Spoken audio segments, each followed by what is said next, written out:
Halo, assalamualaikum warahmatullahi wabarakatuh. Kembali lagi di channel StrengthTube. Nah, pada video kali ini kita akan bahas tentang film yang berjudul Escape from Pretoria yang dirilis perdana pada Maret 2020 lalu.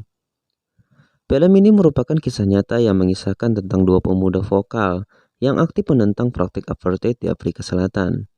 Sebelum masuk ke dalam pembahasan kita selanjutnya, dukung channel ini dengan tekan tombol subscribe dan nyalakan notifikasinya agar kalian mendapat pemberitahuan terupdate dari channel ini.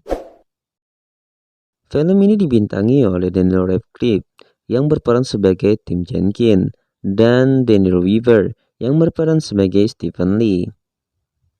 Suatu ketika saat sedang menyebarkan selebaran berisi kampanye anti-apartheid, mereka ditangkap polisi. Tim Jenkins dan Stephen Lee dinyatakan bersalah oleh pengadilan dan dijatuhi hukuman masing-masing 12 dan 8 tahun penjara. Mereka kemudian dibawa ke penjara Pretoria, penjara dengan keamanan ketat tempat di mana para tahanan politik diasingkan. Di penjara ini mereka bertemu tahanan politik lain yang dijatuhi hukuman seumur hidup bernama Dennis Goldberg yang diperankan oleh Ian Hart. Tim dan Lee mengajak Goldberg bekerja sama untuk melarikan diri, tapi ia menolak. Mereka lantas mengajak tahanan lain yang bernama Leonard Fontaine yang diperankan oleh Mark Leonard Winter untuk bekerja sama merencanakan pelarian. Tim berusaha mencari cara yang paling aman dan efektif untuk kabur. Namun keamanan penjara itu sangatlah ketat, sehingga sulit menemukan cara untuk kabur dari penjara itu.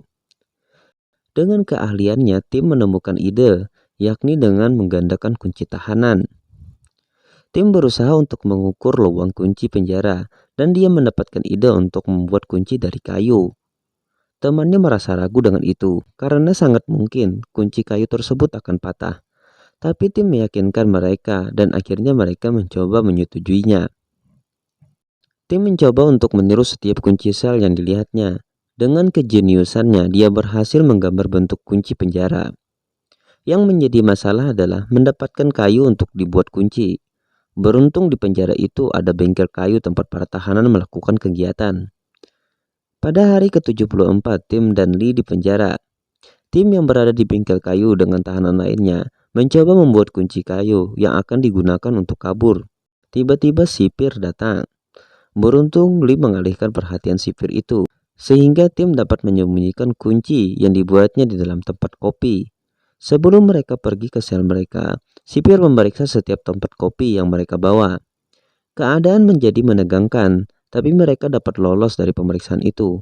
Karena sebelumnya tim telah memasukkan kain ke dalam tempat itu, sehingga saat ditumpahkan kunci itu tidak ikut keluar bersama kopi. Di dalam sel, tim melanjutkan pembuatan kuncinya. Di hari ke-100, kunci itu selesai dibuat. Tinggal mencobanya. Apakah kunci itu akan bekerja dengan baik?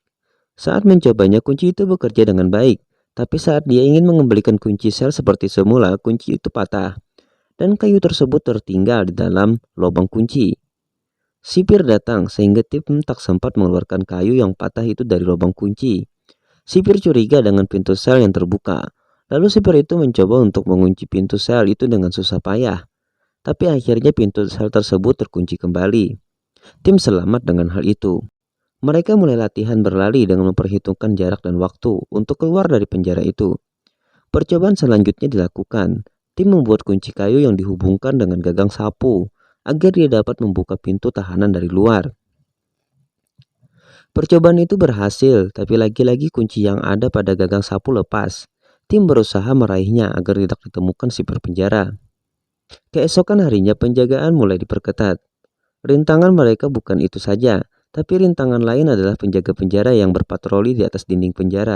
Jika mereka gagal, mereka akan ditembak atau kurungan mereka bertambah 25 tahun. Tim dan Lee mencoba membujuk tahanan lain ikut bersama mereka kabur dari penjara itu. Tapi tahanan lain masih ragu dengan rencana yang dibuat Tim dan Lee. Hari ke-206, Tim dan Lee di penjara. Mereka masih menyusun rencana dan sedikit demi sedikit rencana itu hampir selesai. Sipir mulai mengawasi pergerakan mencurigakan mereka. Hari ke-296, Tim dan Lee di penjara.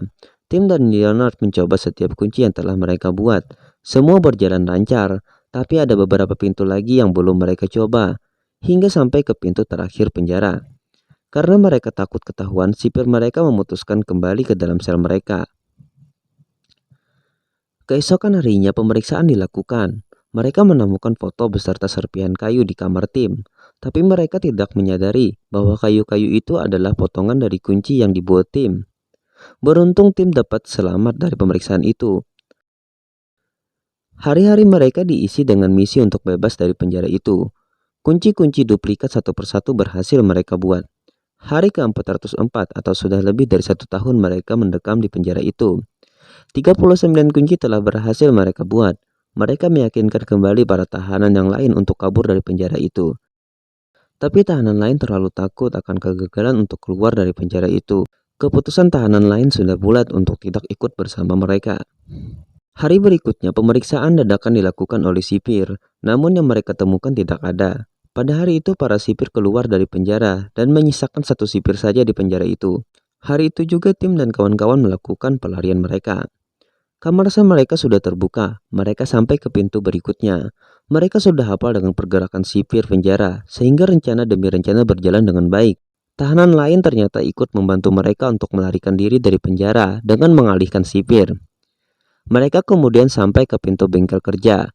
Mereka lupa bentuk kunci bengkel itu, tapi akhirnya pintu itu berhasil dibuka.